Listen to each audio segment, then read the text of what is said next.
ለእመቤታችን ቅድስት ድንግል ማርያም ዓመታዊ በዓል እንኳን በሰላም አደረሳችሁ አደረሰን።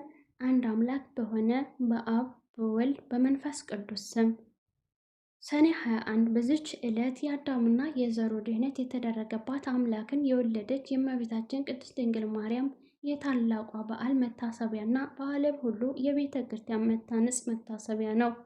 ከሁሉ አስቀድሞ ያች ቤተ ክርስቲያን በሐዋርያት ዘንድ ብቸኛዋ ታነጸች። ይኸውም ጳውሎስና በርናባስ በአሕዛብ ውስጥ በሰበኩ ጊዜ ክብር ይግባውና በጌታችን በኢየሱስ ክርስቶስ አመኑ። ከሰዎች ቤቶች በቀረ ቅዱስ ቁርባንን የሚቀበሉበት ቤተ ክርስቲያንም አልነበራቸውም ነበረ። ስለዚህም ወደ ጴጥሮስና ወደ ሐዋርያት ሁሉ ስለ ቤተ ክርስቲያን መታነጽ ጉዳይ እየለመኑ መልእክትን ላኩ። ሐዋርያትም እንዲህ ብለው መለሱላቸው፣ ክብር ይግባውና ያለ ጌታችን ፍቃድ እኛ ምንም አንሰራም። ነገር ግን የምንሰራውን እስኪያስረዳን ድረስ ወደ እግዚአብሔር እየጸለዩና እየማለዱ አንድ ሱባዔ ይጾሙ ዘንድ ወደ ሃይማኖት የተመለሱ አሕዛብን አዘዟቸው። እንዲህም አዘዟቸው፣ በሱባዔውም ፍጻሜ ክብር ይግባውና ጌታችን ኢየሱስ ክርስቶስ ተገለጠላቸው። ሐዋርያትንም ሁሉ ከየሀገሮች ሁሉ እስከ ፊልጵስዩስ በደመና ሰበሰባቸው። ከራሳቸውም ጋር ጳውሎስና በርናባስ ነበሩ። ጌታችንም ባረካቸው፣ እንዲህም ብሎ ነገራቸው፣ ይህች ዕለት በእናቴ በማርያም ስም በአራቱ ማዕዘነ ዓለም አብያተ ክርስቲያናት እንዲታነጹ የፈቀድኩባት ናት። ይህንንም ብሎ ከከተማዋ በስተ ምስራቅ በኩል አወጣቸው። የቤተ ክርስቲያንንም ቦታና መሰረቷን ወሰነላቸው። ከራሳቸውም ጋር የእግዚአብሔር ኃይል ነበረ። የቤተ ክርስቲያኗ ሕንፃዋ እስከተፈጸመ ድረስ ድንጋዮቹም በሐዋርያት እጆች ውስጥ የለመለሙ ነበረ። ጌታችንም ንዋየ ቅዱሳቷን አልባሳቷንና መሰረቷን አዘጋጀ። ከዚያም በኋላ ጌታችን እጁን በጴጥሮስ ራስ ላይ ጭኖ በአራቱ ማዕዘነ ዓለም ውስጥ አርሳይሮስ ብሎ ሾመው። ይህም ሊቀ ጳጳሳት ማለት ነው። ለሐዋርያት አለቃ ጴጥሮስ ከጽንፈ እስከ ጽንፍ የጳጳሳት አለቃ ይሆን ዘንድ ይገባዋል እያሉ ሰማያውያን መላእክትና ምድራውያን ሰዎች ሁሉ 3 ጊዜ አሰምተው ተናገሩ። ከዚያም በኋላ ጌታችን ሐዋርያትን የቁርባኑን ቅዳሴ ሥርዓት ያከናውኑ ዘንድ ለሕዝቡም ሥጋውን ደሙን ያቀብሏቸው ዘንድ አዘዛቸው። እንዲህም የሚል አለ፣ ራሱ መድኃኒታችን ቀድሶ ሥጋውንና ደሙን ለሐዋርያት አቀበላቸው። ይህም አላቸው፣ በዚች ቀን የእጆቻቸውን ሥራ እንዳይሰሩ ሕዝቡን ሁሉ አዘዛቸው። ይህም በሰኔ ወር 21 ቀን ሲሆን ከዚህም በኋላ መድኃኒታችን ከራሳቸው ዘንድ በታላቅ ክብር ወደ ሰማይ አረገ።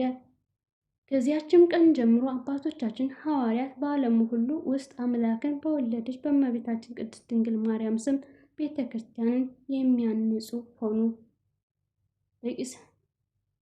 በቂሳርያው ሊቀ ጳጳሳት በባስልዮስ ዘመን እንዲህ ሆነ።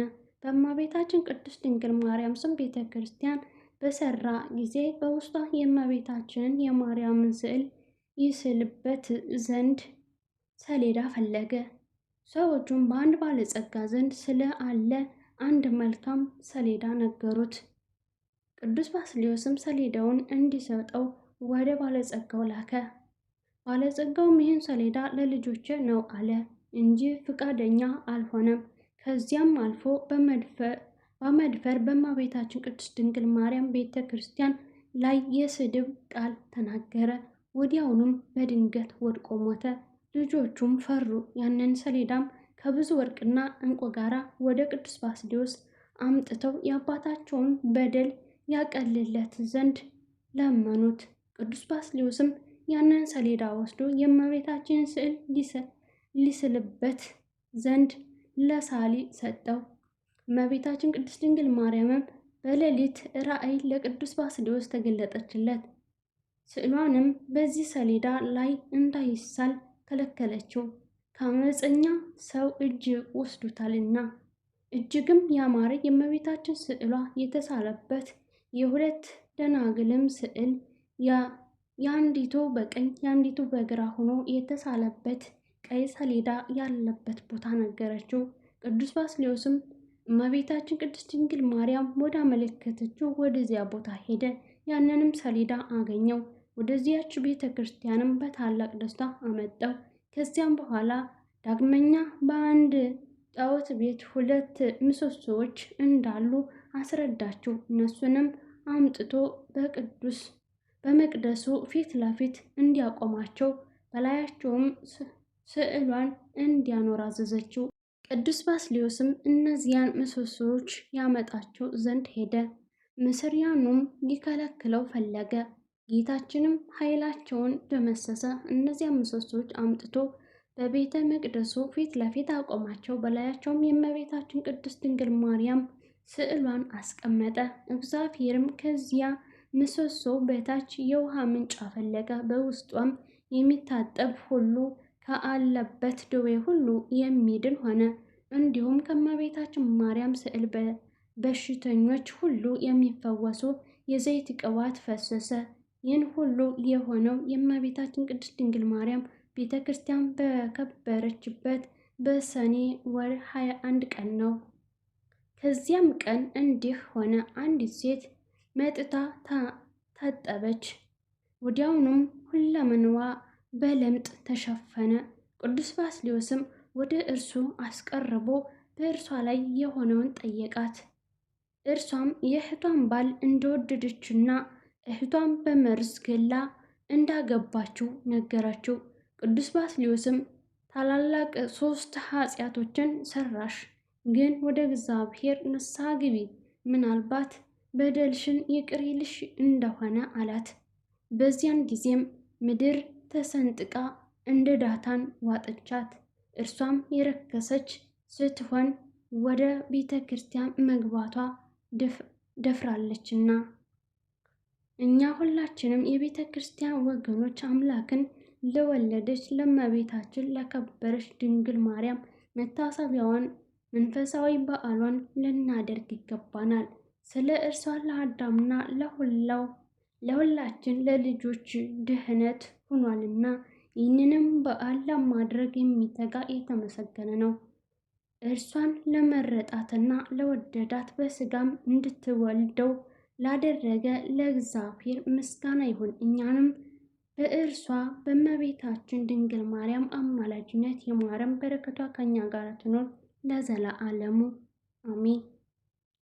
ሰኔ 21 አምላክን የወለደች በውስጥም በአፍም ንጽሕት የምትሆን የብርሃን እናቱ እመቤታችን እግዝእትነ ማርያም በሰኔ 21 በጎልጎታ ይኸውም የጌታችን የመድኃኒታችን የኢየሱስ ክርስቶስ መካነ መቃብር በሚሆነው የጸለየችበት ዓመታዊ በዓሏ ነው።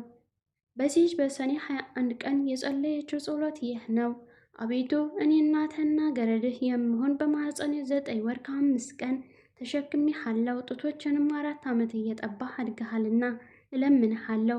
ሄድሮስ በምቀኝነት ሊገለህ በፈለገ ጊዜ አንተም በጀርባዬ አዝዬ 4 ዓመት ከአንድ ሀገር ወደ ሀገር ተሰድጃለሁ። አቤቱ ጌታዬና አምላኬ ኢየሱስ ክርስቶስ ሆይ ጸሎቴንና ልመናዬን ስማ። አቤቱ ማኅፀኔን ዓለምን አድርገህ 9 ወር ከ5 ቀን የተሸከምሁህን አቤቱ በቁርና በብርድ ወራት በቤተልሔም ከኔ መወለድህን አስብ። አቤቱ ከአንተ ጋር ሀገር ለሀገር መሰደድን የደረሰብኝን ጭንቅና መከራን ረሃብና ጥምን አስብ። የምለምንህን ለደጋጎች ለጻድቃን ብቻ አይደለም፣ በዚህ ዓለም ሳሉ ስሜን ለሚጠሩ መታሰቢያዬን ለሚያደርጉ በአማላጅነቴም ለሚተማመኑ ኃጥአንም ነው እንጂ። አቤቱ ጸሎቴን አስተውል። ከአንተ ዘንድ የምሸው የቃሌን ልመና ትሰማኝ ዘንድ የልቦናዬንም ሐሳብ ትፈጽምልኝ ዘንድ ልጄ ወዳጄ ሆይ 4 ዓመት ወተታቸውን እየጠባህ ወይም እየተመገብህ ባሳደጉህ 2 ጡቶች ቃል ኪዳን ትገባልኝ ዘንድ እማልድሃለሁ። ልጄ ወዳጄ ሆይ ከረጉም ሄድሮስ ፊት ሸሽተን ወደ ግብፅ አካባቢ እስክንደርስ ድረስ በደረሰብኝ ረሃብና ጽም ቃል ኪዳን ትገባልኝ ዘንድ እለምንሃለሁ። ልጄ ወዳጄ ሆይ ምንም ሊቀርብህ የማይችል አንተን በሳሙ ከንፈሮቼ ቃል ኪዳን ትገባልኝ ዘንድ እለምንሃለሁ። ልጄ ወዳጄ ሆይ በተቸነከሩ እጆችህና እግሮችህ በቅዱስ ሥጋህና በክቡር ደምህ ቃል ኪዳን ትገባልኝ ዘንድ እማልድሃለሁ። ልጄ ወዳጄ ሆይ ለሰው ልጅ ስትል በተቀበልከው መከራ ሞትህ ቃል ኪዳን ትገባልኝ ዘንድ እለምንሃለሁ። ልጄ ወዳጄ ሆይ 3 ሌሊት 3 መዓልት በከርሰ መቃብር ባደርክበት ቃል ኪዳን ትገባልኝ ዘንድ እማልድሃለሁ። ልጄ ወዳጄ ሆይ አላዶር፣ ዳናይት፣ አዴራ፣ ሮዳስ በተባሉ በ5ቱ ቅንዋተ መስቀልህ ቃል ኪዳን ትገባልኝ ዘንድ እማልድሃለሁ። አቤቱ ጸሎቴንና ልመናዬን ስማ፣ የአንደበቴንም ቃል አድምጥ። የምነግርህን ሁሉ መታሰቢያዬን ስለሚያደርጉ በስሜም ቤተ ክርስቲያን ስለሚሰሩ አንተ የብርሃን ማህደር አዘጋጅላቸው።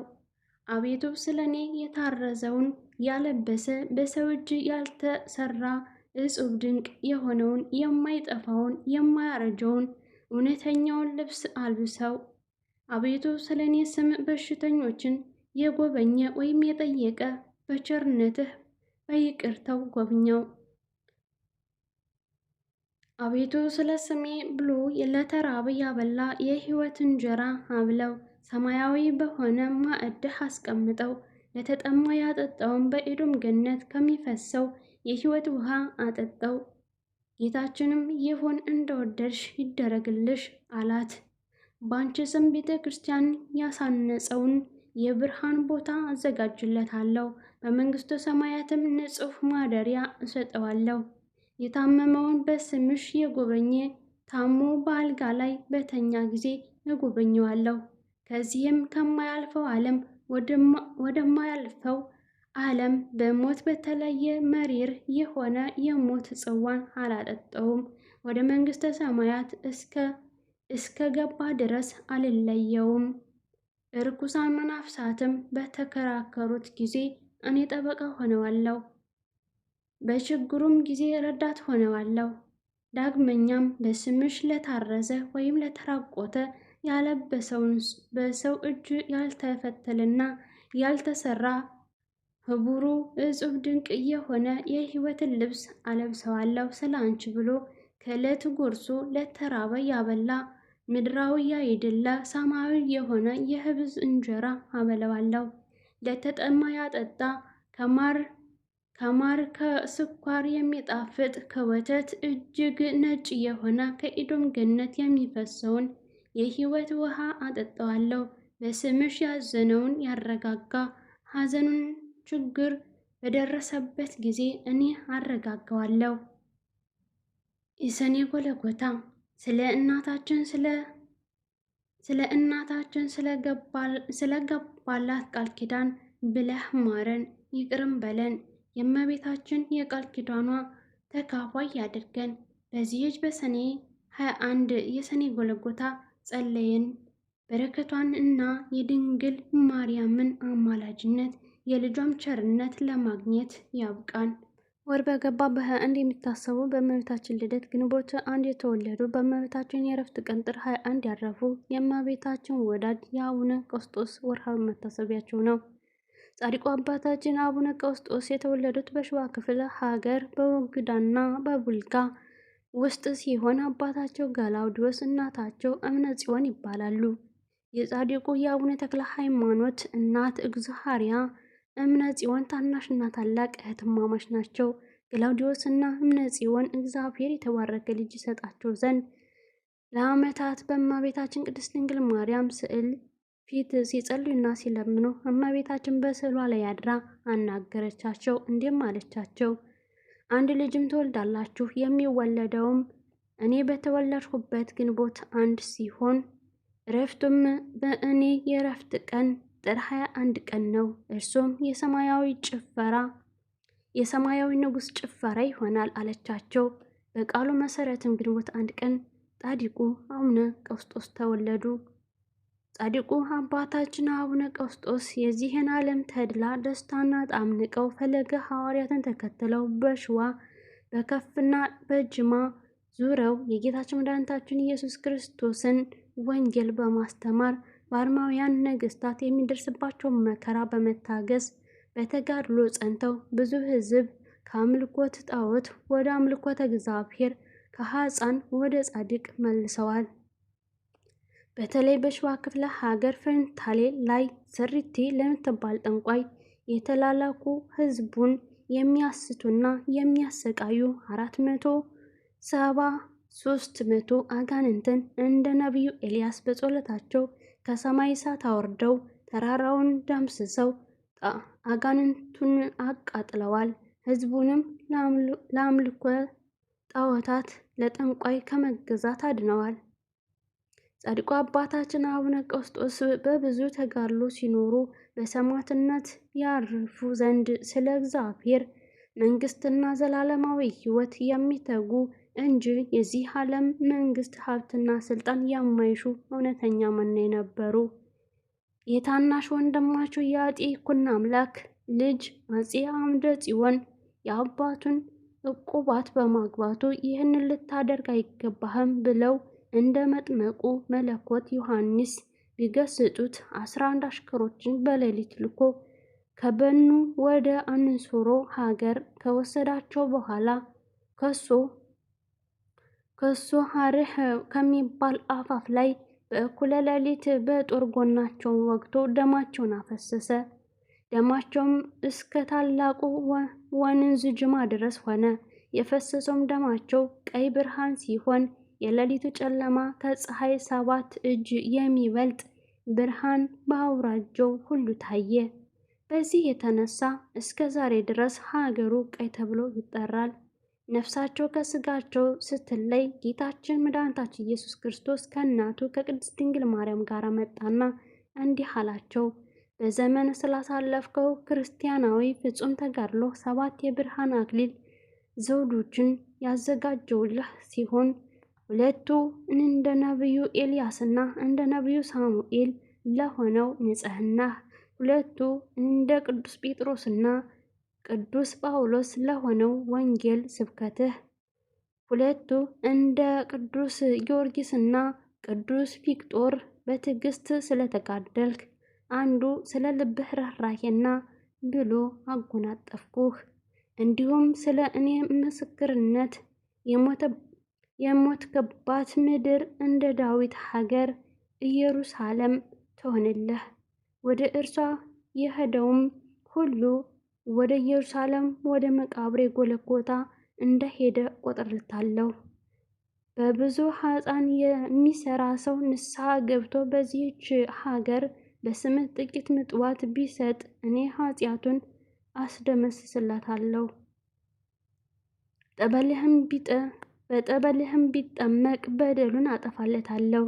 በዕረፍትህ ዕለት ለቤተ ክርስቲያን ለቅዱስ ቁርባን ስንዴ ወይንና ዕጣን ያቀረበ ስለ ኃጢአቱም ንስሐ የገባ ሰው ቅዱስ ሥጋውንና ክቡር ደሙን እንደተቀበለ ንጹሕ ሰው አድርገዋለሁ።